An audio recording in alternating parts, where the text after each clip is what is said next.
Meus irmãos, aqueles que são mais chegados a gente lá em casa, sabem que nós temos passado uns dias difíceis com o nosso cachorro. O Duque nós descobrimos algum tempo atrás, e toda vez que eu saía com ele à noite, ele gostava de pular pelo mato, coisas assim. Ele ia correndo na frente, me arrastando, mas um dia eu notei que a barriga dele tinha começado a inchar. Pô, e aí ele ainda gostava de sair para passear, mas ele já não pulava mais. Ele já não saía correndo na frente. Então ele ia lentamente do meu lado. Eu notei que um dia ele tentou pular um obstáculo e caiu, porque ele não teve força para segurar na sua perna.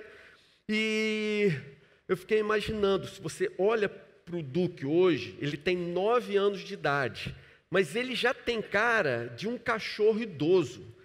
Na verdade, para cachorro, 9 anos já é idoso. Bom, ele foi medicado, para você não ficar aflita o sermão todo, ele já foi medicado, ele está bem melhor, ele vai se recuperar, ele está bem mais animado do que estava antes. Já voltou a pular, a saltar, enfim, está alegre de novo como ele era no início, tá bom? Só para você não ficar preocupado com o Duque durante toda a palavra, né? Ai, o cachorrinho, ai, tadinho, vamos orar por ele. Não, pode deixar, está tranquilo. Mas eu contei isso porque realmente, como algumas pessoas dizem, cachorro é um animal muito legal, é um bicho muito interessante, inteligente, carinhoso, fidelíssimo, e aqueles que gostam do bicho falam o seguinte: ele só tem um defeito, é que ele morre cedo demais. Então o cachorro, quando chega a 12 anos, 13 anos, já é um ancião, já é um vovô. De 15 anos, poucos passam. Mas com as águias não é assim. As águias vivem muito mais do que isso. Então as águias chegam, até onde eu sei, com uma certa facilidade, aos 70 anos de idade, 70 anos de existência. E é por isso que surgem algumas lendas, histórias envolvendo as águias. Então, existem 2 lendas que são as mais conhecidas. Uma delas diz a lenda da renovação da águia através do sol. Diz que no entardecer, a cada 10 anos de vida, a águia esperava o momento do sol se pôr, voava em direção a ela, e quando o sol entrava no oceano, no horizonte, a águia mergulhava no oceano junto com o sol. E no dia seguinte, quando o sol ressurgia, a águia então voltava à existência totalmente revigorada, como se tivesse renascido a partir daquele momento. Então isso daí é uma lenda, a gente sabe que a águia não iria mergulhar, enfim, no oceano para renascer. Mas a sua longevidade dá margem a esse tipo de história, lenda, misticismo, enfim, desperta muito a curiosidade das pessoas. A outra lenda diz que, e essa realmente parecia até ter um pouco mais de fundamento, mas infelizmente eu descobri que é lenda, então se você conhece como história real, infelizmente não é verdade, mas de qualquer jeito, o que ela dizia? Que quando a águia chegava por volta de 30, 35 anos de idade, que as suas penas ficavam pesadas, as unhas curvas, o seu bico torto, ela tinha dificuldade de caçar. Então elas procuravam os penhascos e ficavam nos penhascos, nos altos penhascos, por um tempo. E durante esse tempo, segundo a lenda, ela passava por um processo muito dolorido, em que ela primeiro arrancava todas as suas penas, esperava elas renascerem. Depois ela batia com as suas unhas na rocha, até que todas as unhas velhas caíssem, nascessem novas. Fazia a mesma coisa com o bico. Então, por essa lenda, as águias, aos 35 anos de idade, elas se renovavam no físico, então elas levavam em si toda a experiência de vida, de 35 anos de existência, e agora um físico completamente renovado. Verdade que a águia é um animal bonito de se ver, ele voando, caçando, enfim, a gente entende a razão dela despertar interesse e esses tipos de história e suposições, lendas, etc. Bem, irmãos, desde que o povo saiu do Egito, vocês sabem, a gente frequentemente menciona isso aqui, o povo saiu do Egito, Deus foi lhe dando as leis e dizendo, olha, se vocês obedecerem, vocês serão abençoados. Se vocês desobedecerem, eu me viro contra vocês. Eu vou abandonar vocês à própria sorte. Durante pelo menos 700 anos, pelo menos por 700 anos, Deus levantou profetas que alertava Israel dessas condições e dizia ao povo, obedeçam, Deus lhes abençoará. Se vocês desobedecerem, se vocês se rebelarem, Deus pesará a sua mão sobre vocês. Então, cuidado com a escolha que vocês estão fazendo. Mas apesar desses 700 anos, não teve jeito. O povo desobedece. E por isso, Deus permite, em primeiro lugar, que o Império Assírio venha em 722 a.C. e domine, leve cativo o reino do norte, a parte de cima do reino de Israel. Dizer que o Império Assírio, cuja capital era Nínive, era um império cruel, violento, talvez seja pouco. Só para vocês terem uma ideia, eu não vou repetir alguns detalhes do que Clovinho falou algumas semanas atrás, quando ele pregou aqui. Teve gente que, num certo momento, falou, para de descrever essas coisas, para de falar sobre isso, porque é uma coisa realmente brutal, cruel, violenta. Mas só para vocês terem uma ideia, que uma das práticas dos assírios era retirar toda a pele do seu inimigo e deixar ele morrer lentamente e de uma maneira extremamente cruel. Então ele retirava toda a pele, ia descascando toda a pele, retirando sua pele, de maneira que a pessoa não tivesse condição mais de sobreviver, e enfim, ela ia pedir para si a morte, mas era sempre uma morte extremamente dolorosa, que levaria dias e dias a pessoa sofrendo horrivelmente. Foi por causa desse horror e dessa crueldade que Jonas se recusou a pregar o evangelho em Nínive e ficou revoltado com Deus, dizendo, como é possível, Senhor, que o Senhor me mande lá, no centro, na capital desse império cruel, desse império terrível, para pregar a respeito do Senhor, para dizer que o Senhor é um Deus bom e que se eles abrirem o coração, o Senhor vai abençoá-los. Eu quero que eles morram, que eles desapareçam, que o Senhor exerça sobre eles toda a tua justiça. Então, as mulheres, lógico, viravam escravas sexuais dos dominadores, os homens viravam escravos, as crianças, algumas eram mortas de maneira violenta, outras simplesmente desapareciam, não se sabia mais do seu paradeiro. Então essa é a dor que o povo de Israel está sentindo no momento em que Isaías profetiza ao povo.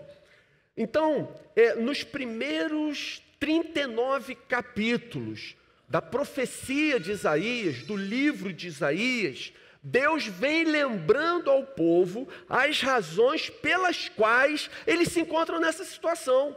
Deus vem falando, olha, vocês esqueceram que desde que eu tirei vocês do Egito, eu tenho falado, afirmado e insistido para que vocês obedeçam, para que vocês sejam abençoados, mas vocês cismam, resistem, continuam insistindo em comportamentos rebeldes, em comportamentos que se voltam contra mim. Vocês têm ido atrás de outros deuses, têm adorado a outros ídolos. Então, nos primeiros 39 capítulos de Isaías, ele lembra ao povo, porque o povo se encontra naquela situação. Pecado para mim, diz o Senhor, é coisa muito grave. Quantas vezes eu avisei a vocês, mas vocês não me deram ouvidos. Vocês me abandonaram e seguiram a outros deuses. Então nós chegamos no capítulo 40. E aí no capítulo 40 de Isaías, a profecia toma um outro rumo. E a partir desse momento, a mensagem de Deus olha gente, eu quero dizer para vocês o seguinte, que apesar de toda a gravidade do pecado de vocês, toda a gravidade do pecado do povo, eu não vou abandonar vocês para sempre. Eu continuo amando vocês, vocês continuam sendo meu tesouro particular. Eu continuo amando vocês, querendo vocês. Estou esperando um posicionamento de vocês para voltar a abençoá-los. Então, Isaías, no capítulo 40, no versículo 26, ele diz assim, olha: ergam os olhos, olhem para as alturas. Quem criou tudo isso? Aquele que põe em marcha cada estrela do seu exército celestial, e a todas as estrelas do exército celestial, ele as chama pelo nome.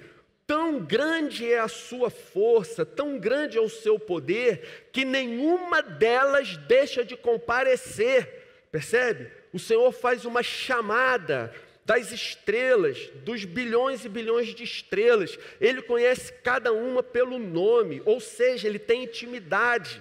Não existe uma única estrela em todo o universo, em todo o cosmos, da qual Deus não tenha conhecimento, da qual Deus não tenha feito para algum propósito. Então ele chama essas estrelas, e no momento que ele chama, todas elas dizem: presente, estou aqui, estou pronto a cumprir a ordem do Senhor, a obedecer o seu plano, a fazer aquilo para o qual o Senhor me criou. E continuando no versículo 27, por que você reclama, Jacó? Por que você se queixa, Israel? O Senhor, por que você se queixa, Israel, dizendo: o Senhor não se interessa pela minha situação, o meu Deus não considera a minha causa. Gente, esse é o contexto do texto que nós vamos ler nesse momento. Então, o que eu queria ler com vocês agora é o texto base dessa noite, Isaías, no capítulo 40, a partir do versículo 28. Ele diz assim: será que você não sabe? Você nunca ouviu falar? O Senhor é o Deus eterno, o Criador de toda a terra. Ele não se cansa, nem fica exausto. Sua sabedoria é insondável. Ele fortalece ao cansado e dá grande vigor ao que está sem forças. Até os jovens se cansam e ficam exaustos, e os moços tropeçam e caem. Então ele usa aquela metáfora maravilhosa que a gente falou no início. Mas aqueles que esperam no Senhor renovam as suas forças, voam alto como águias, correm e não ficam exaustos, andam e não se cansam. O que aprendemos com Isaías 40? O que nós aprendemos com esse capítulo, com esse texto que acabamos de ler? Gente, a primeira lição, dentre muitas que a gente pode tirar, a primeira lição é que o Senhor cuida com muito zelo do seu povo. O nosso Deus, Ele é incansável no seu cuidado para com a gente. Nosso Deus, Ele é infinitamente zeloso, cuidando de cada um de nós. O seu cuidado, o cuidado de Deus para com a gente, meus irmãos, é inquestionável, é ilimitado. Nós vimos no verso 26 que Deus cuida das estrelas, que Ele chama cada uma delas pelo seu próprio nome. Eu pergunto para vocês, irmãos, ora, Deus está importado com as estrelas? Foi pelas estrelas que Jesus morreu, irmãos? Não, Deus está preocupado é com gente, Deus está preocupado com cada um de nós. Então, se Deus cuida assim das estrelas, quanto mais cuidará da gente? O povo de Deus, cada um de nós, eu nem sei quem é você, mas sei que se você está aqui, você está porque Deus lhe trouxe para ouvir isso exatamente nesse momento. Então eu quero dizer a você, dentro do contexto que a gente está lendo, estudando e falando aqui, que o povo de Deus, ele não está, em hipótese alguma, sujeito ao acaso.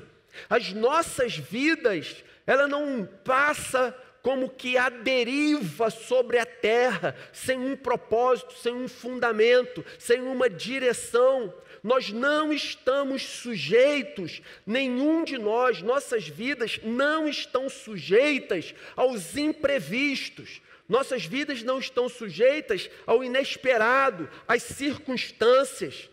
Para nós, povo de Deus, não existe fatalidade, não existe casualidade, não existe acidente. Do tipo, aconteceu uma coisa inesperada, um acidente. Meus irmãos, para nós, isso não existe. Nós não estamos entregues à nossa própria sorte.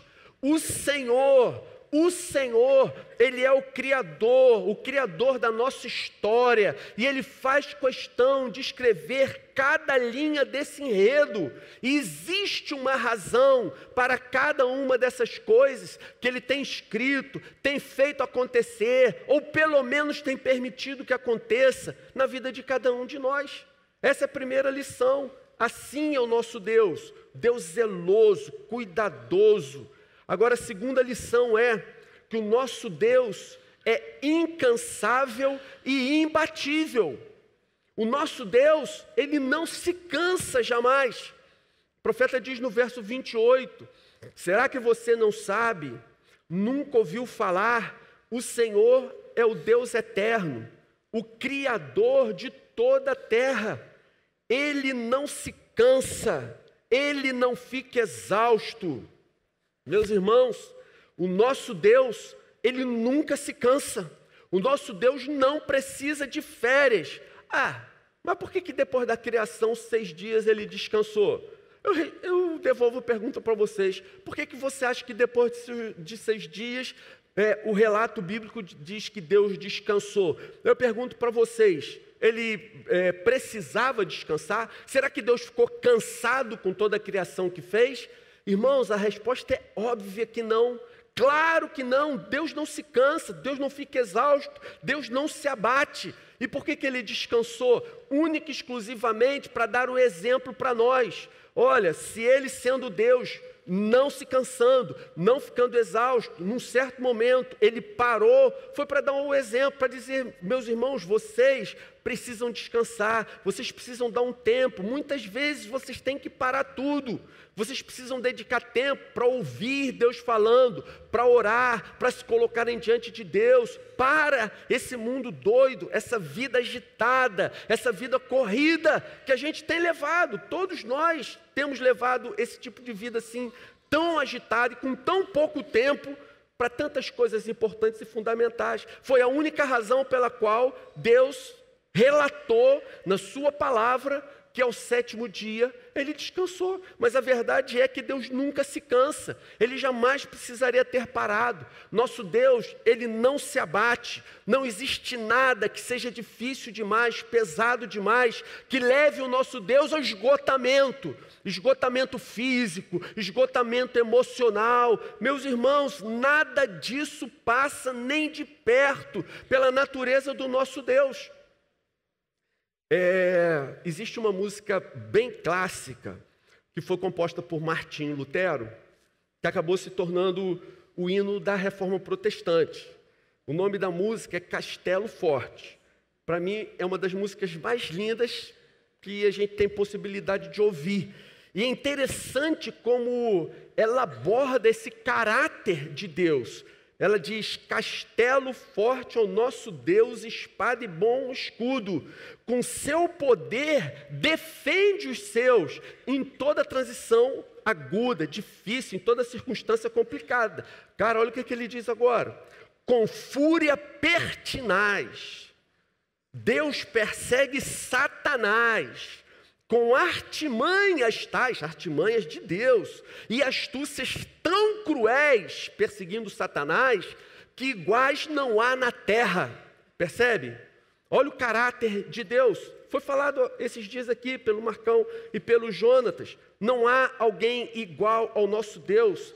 A música continua, defende-nos Jesus, o que venceu na cruz, Senhor dos altos céus, e sendo o próprio Deus, triunfa na batalha. o grande acusador dos servos do Senhor já condenado está, vencido cairá por uma só palavra. O inimigo já está derrotado. Basta uma palavra do nosso Senhor e ele vai cair por terra definitivamente. Sim, que a palavra ficará, sabemos com certeza, e nada nos assustará, com Cristo por defesa. Ele é a nossa defesa, o nosso escudo, a nossa proteção, a torre forte. Se temos de perder filhos, bem, mulher, embora a vida vá, por nós, Jesus está, e dar-nos-á o seu próprio reino. É isso, irmãos, esse é o nosso Deus. Vê, nosso Deus não é, como foi dito algum tempo atrás aqui, um deusinho dos ursinhos carinhosos. O nosso Deus, ele não é um deusinho Nutella, como a gente costuma ver uma geração extremamente frágil, fraca, facilmente abatível nos dias atuais.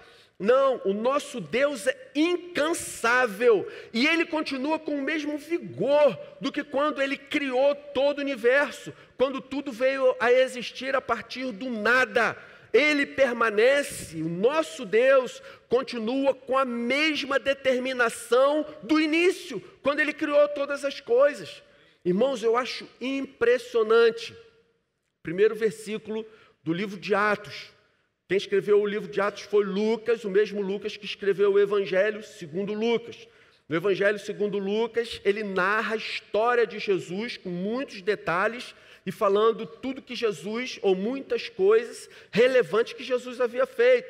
Então ele escreve Lucas e ele fala sobre a multiplicação dos pães, a ressurreição de algumas pessoas, ele fala sobre vários milagres que Jesus realizou, ele fala sobre Jesus andando sobre o mar.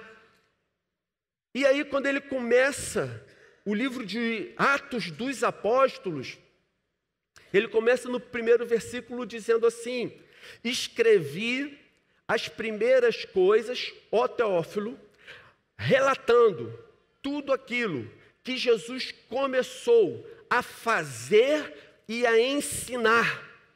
E essa expressão, que ele começou a fazer e a ensinar, ela era usada no grego para indicar que o general havia feito uma grande conquista, uma conquista retumbante numa batalha difícil. Mas depois dele ter se desgastado naquela batalha e obtido a vitória, ele não desanima, ele não arrefece.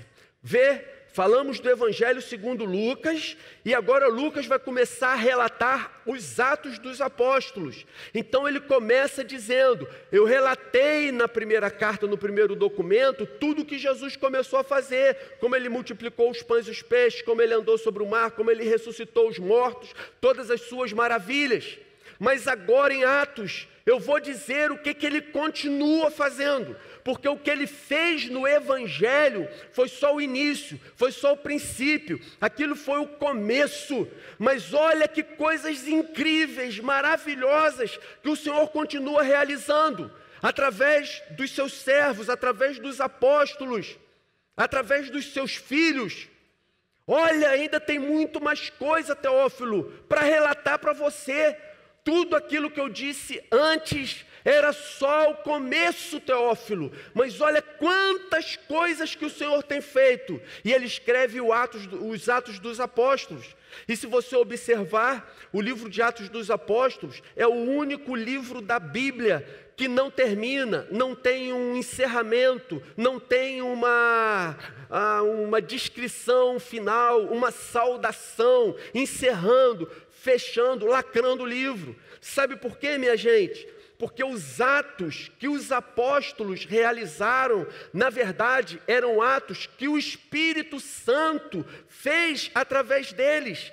E esse Espírito que se moveu inicialmente através de Jesus, com Jesus, depois se moveu pelo livro de Atos dos Apóstolos, ele continua se movendo nos dias atuais. Então o livro de Atos dos Apóstolos não terminou.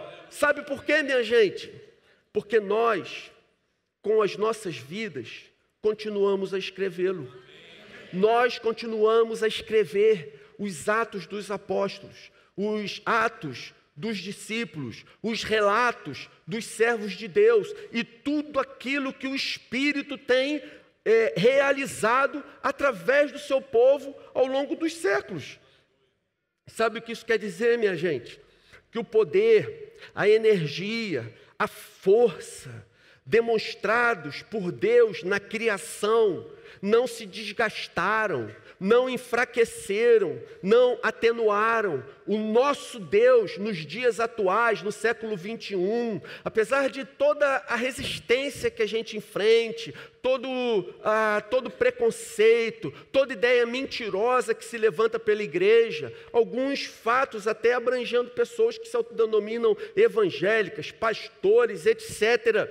A verdade é que, apesar disso tudo, o nosso Deus, Ele continua sendo o mesmo Deus. Ele não está mais fraco, Ele não está cansado, Ele não está abatido. Nosso Deus não envelheceu através dos séculos, mas Ele permanece soberano, regendo toda a sua criação. Essa é a lição. O nosso Deus jamais se cansa, Ele é incansável, Ele é imbatível. E tem mais, gente, a sabedoria de Deus é insondável.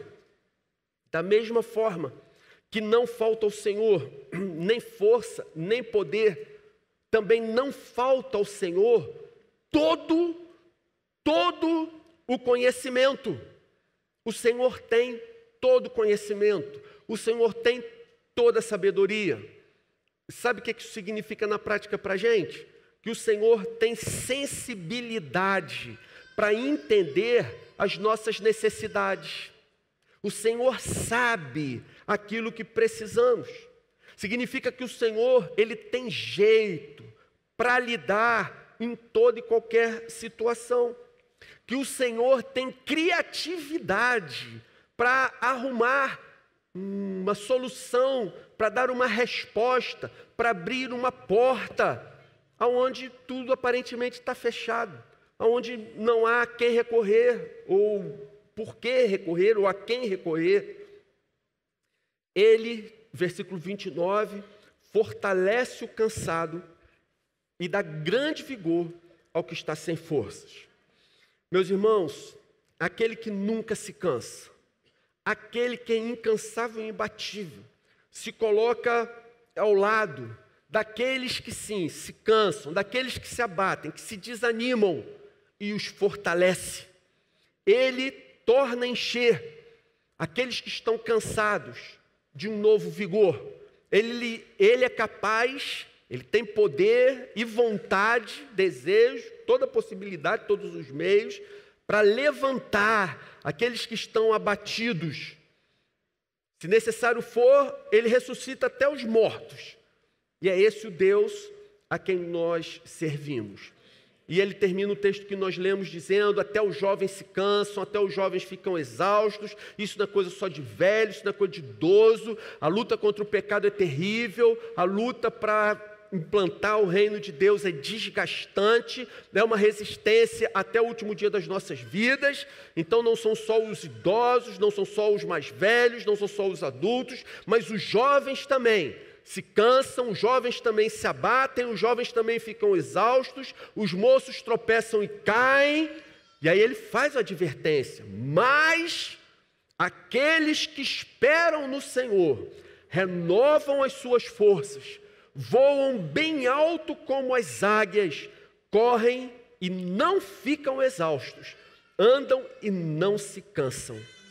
Gente, nós falamos da lenda das águias.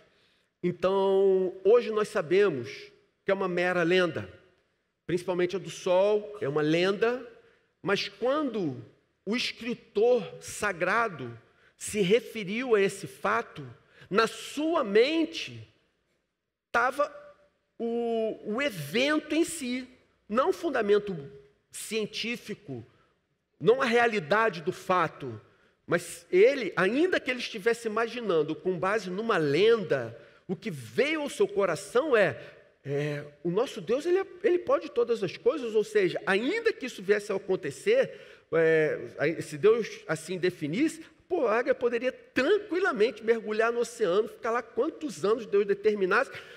Não sei se vocês sabem que no início do século XX foi achado um marinheiro vivo na barriga de um peixe. Ele foi pescado e acharam, falaram, gente, então de fato é possível que toda a história de Jonas tenha sido realidade mesmo. Eu não tenho dúvida não, tá, gente? É só uma retórica isso aqui, né? Mas só para dizer, ainda que seja apenas uma lenda, com certeza na mente do escritor estava essa ideia, ou seja, do mesmo jeito que a águia mergulha no oceano junto com o sol a cada 10 anos, e no dia seguinte ela ressurge completamente renovada e revigorada, assim o Senhor faz com aqueles que esperam nele. Do mesmo jeito que a águia, aos 35 anos de idade, 35, vai para o penhasco e fica lá em cima, e ela arranca todas as suas penas, suas unhas, seu bico, e espera para que tudo nasça novamente de uma maneira completamente rejuvenescida.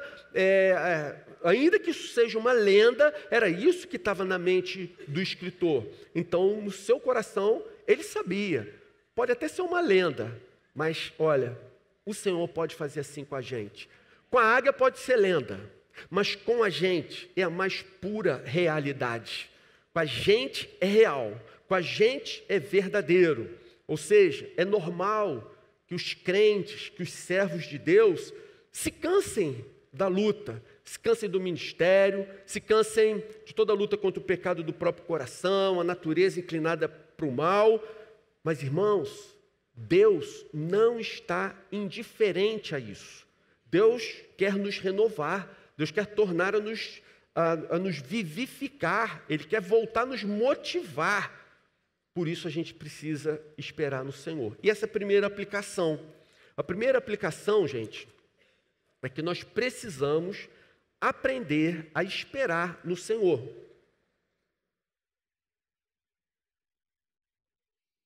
Precisamos aprender a esperar no Senhor. Existe uma grande diferença entre resignação e esperar no Senhor. Gente, atenção, diferença entre resignação e esperar no Senhor. Resignação me lembra muito assim um termo, uma atitude religiosa, no sentido em que traz em si uma conotação ruim, ou seja, me resignei. Para mim, resignação é sinônimo de passividade, apatia, falta de atitude. Uma pessoa resignada é uma pessoa que não está com vontade de agir, de reagir, que desiste da luta. Então traz em si uma conotação fortemente negativa, nesse sentido. Vou desistir da luta, não vou nem lutar, me resignei. Dou a situação por encerrada, imutável, não tenho o que fazer. Esperar no Senhor, gente, é diferente. Quem espera no Senhor, esperar no Senhor significa aguardar em Deus com confiança, com convicção de que Deus pode agir, de que Ele se importa, de que Ele quer agir. Isso é esperar no Senhor. O milagre pode acontecer a qualquer momento, pode não acontecer, mas olha, eu estou esperando no Senhor. Eu sei que o meu Deus, Ele tem todo o poder no céu e na terra. Ele pode qualquer coisa. Ele pode confundir os médicos. Ele vai muito além dos limites da medicina. O meu Deus, Ele domina totalmente as leis do mercado. Gente, é Deus, Ele pode todas as coisas. Esperar no Senhor significa reconhecer humildemente a nossa dependência de Deus. Nós reconhecemos, eu não tenho o que fazer, mas eu dependo de Deus, e eu sei que Ele pode. Esperar no Senhor significa que nós entendemos, nós sabemos que podemos fazer muitos planos, mas que a resposta certa, ela sempre virá do Senhor. Eu tenho muitos planos, né? Tenho plano de viver, tenho plano de viver com saúde, tenho plano de ter um emprego melhor, tenho um plano de mudar de cidade, eu faço muitos planos e é lícito fazer os planos. Mas aqueles que esperam no Senhor sabem que apesar dos planos serem lícitos, a resposta certa virá do Senhor e por isso nele espera. No tempo certo, na hora exata, Ele agirá, mesmo que seja de uma forma diferente da que nós pretendíamos. Mas é o Senhor quem está agindo. E Ele sabe por que está fazendo a coisa dessa maneira. Então, gente, ainda que externamente não haja muita diferença, se você vê uma pessoa resignada e uma que espera no Senhor, apenas olhando para as duas, não há como você distinguir a resignada da que espera no Senhor. A verdade é que a que espera no Senhor, ela leva consigo um sentimento de viva esperança. Ela carrega em si a certeza de que Deus permanece no controle, de que Deus a ama, de que nós não estamos abandonados, de que Deus tem cuidado de nós e que Ele nos guardará até o dia em que virá nos buscar. Então, aqueles que se resignam acabam por adoecer a alma, mas aqueles que esperam no Senhor acabam por se tornar gigantes na fé. Então, a gente precisa aprender a esperar no Senhor. Em segunda aplicação, não devemos nos precipitar. Não se precipite em suas atitudes e decisões. Espere pelo Senhor. Não se precipite. Não precisamos ficar ansiosos, não precisamos ficar aflitos, angustiados. Nós podemos e devemos levar as nossas questões a Deus em oração. Agora, precisamos aprender a esperar pacientemente pelo Senhor. Aqueles que esperam no Senhor aguardam seguros, convictos, em paz, a providência de Deus. Os que esperam no Senhor, sem se precipitar, logo percebem que o Senhor está bem próximo. Aqueles que esperam pelo Senhor e não se precipitam, logo percebem que o Senhor está bem próximo e que Ele não está indiferente. Então, irmãos, vejam, nós não queremos arrombar portas que o Senhor não abriu. Nós não queremos arrombar portas que não sejam de Deus. Não queremos andar por caminhos que Deus não traçou para nós. Não é bom nós acharmos soluções, nem tomarmos decisões, se o Senhor não estiver indo na nossa frente. Então, gente, muitas vezes eu sei que é difícil, mas nós não podemos nos precipitar. A gente precisa aprender a esperar no Senhor e precisamos efetivamente esperar até que Ele age, até que Ele providencie, até que Ele mostre o caminho, abra a porta e diga: é por aqui que eu quero que você vá. Terceira aplicação: prepare-se para levar um empurrãozinho. Prepare-se para levar um empurrãozinho. Quando nós começamos a nossa caminhada, a gente faz uma oração e logo Deus responde. E a gente se encanta e se sente motivado a orar sempre, porque quanto mais a gente ora, mais Deus responde e manifesta a sua presença. Quando nós nos convertemos, nós líamos a Bíblia e as verdades saltavam aos nossos olhos de suas páginas. Nós víamos, de fato, a palavra de Deus é fonte de vida. Quanto mais eu leio a palavra, mais vivo eu me sinto. Quando nós nos convertemos, as nossas emoções ficavam constantemente afloradas. Não era difícil nós percebermos Jesus ao nosso lado. A mãe águia, que escolhe um lugar bem alto no penhasco para colocar os seus ovos, de maneira que eles fiquem o mais protegidos possível dos predadores. Ela, claro, choca os seus ovinhos, seus filhinhos nascem, ela os alimenta enquanto eles são criancinhas, ainda são, eu não sei como é que é o nome do da águiazinha filhote, mas os filhotinhos estão lá ainda pequenos, ela vai cuidando deles, eles vão crescendo. Aí chega num momento que já está aquele filhotão, marmanjo, no ninho, e a águiazona tendo que ir lá, caçar, trazer, dar na boquinha. Então chega num momento que a águia fala assim, olha, chegou a hora, se prepara. E aí a mãe águia pega o seu filhotinho e ela vai dar um empurrãozinho. Fala assim, chegou a hora de você sair do ninho. Acabou a moleza, vai sair da zona de conforto. E aí a mãe águia joga o filhote naquele precipício. É lógico, ela vai voando perto dele para ver como ele vai sair. Ela não vai deixar o seu filhote se esborrachar de qualquer jeito. Ela não deixa o filhote se esborrachar, mas também não deixa de dar um empurrãozinho. Ela dá um empurrãozinho. Então, gente, não é verdade? Que filhote, bem alimentado, aquecido, cuidado, protegido pela mãe águia, ia sair voluntariamente do ninho. Ninguém sairia. Iriam continuar todos sendo tratados como filhotinhos, como bebezinhos da águia, a sua vida toda. Ia fazer 35 anos, não ia precisar nem se renovar as penas e tal, porque nunca nem entortou, caçando, não envelheceu, não viveu a vida, né? Então não tem jeito, a águia vai dar um empurrãozinho. Aí eu me lembro, gente, de Mateus capítulo 4, versículo 1, que diz que logo depois que Jesus foi batizado, os céus se abriram sobre a sua vida. Deus falou, este é o meu Filho amado, nele eu tenho todo o meu prazer. O Espírito Santo veio sobre ele como pomba.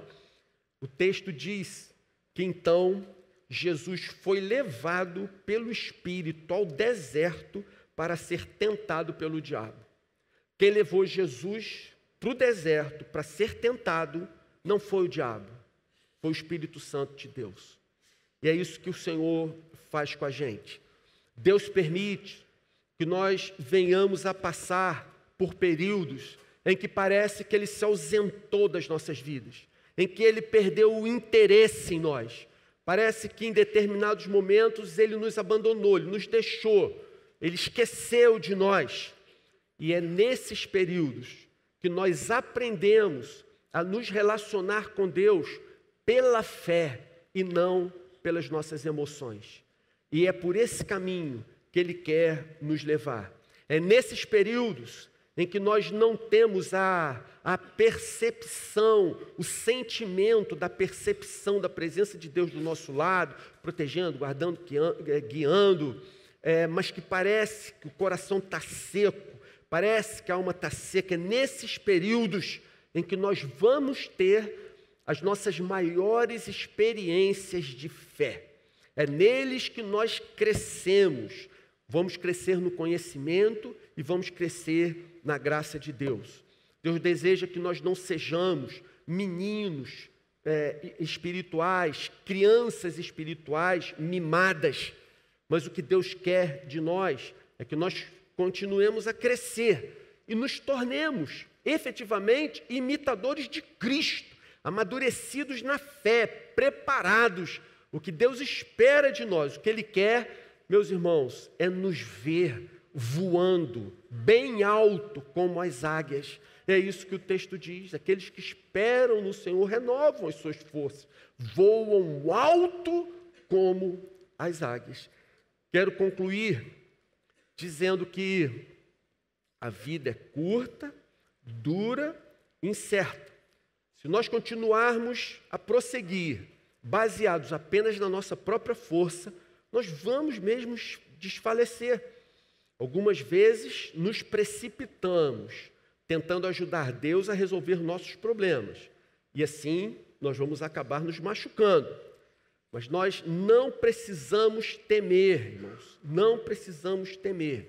Nós vamos passar por problemas, vamos passar por dificuldades, mas nenhum desses problemas, nenhuma dessas dificuldades será maior do que o nosso Deus. Seu poder jamais se reduzirá. Sua sabedoria em reger os seus planos está muito além da nossa compreensão. E para nós que somos fracos e dependentes, esperamos com confiança nele, Gente, Ele vai nos conceder tudo o que nós necessitamos.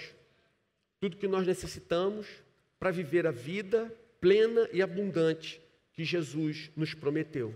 O que a gente precisa fazer? Precisamos aprender e esperar no Senhor, com a certeza de que Ele, no tempo certo, vai nos ouvir. Ele vai nos socorrer.